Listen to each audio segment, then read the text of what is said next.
শুভ দুপুর বন্ধুরা। তো বাজার থেকে আজকে কী কী নিয়ে এসছে আপনাদেরকে দেখাচ্ছি। এই যে শ্যামলা নিয়ে এসছে, লাল শ্যামলা, আর হিঞ্চে শাক। এটা বেসন দিয়ে বড়া করলে খুব ভালো লাগে খেতে। আর এটা হচ্ছে সর্ষে শাক, এই যে সর্ষে শাক, এই যে সর্ষে শাক এটা।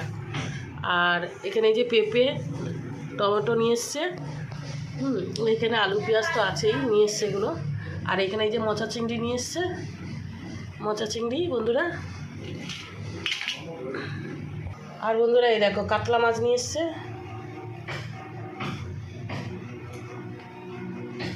কাতলা মাছ নিয়ে এসছে এই যে। আর বন্ধুরা এই যে শোল মাছ নিয়ে এসছে, এখানে এই যে শোল মাছ। শোল মাছটা জ্যান্ত ছিল একদম, শোল মাছ নিয়ে এসছে। তো বন্ধুরা ভিডিওটা ভালো লাগলে লাইক করে দেবেন বন্ধুরা।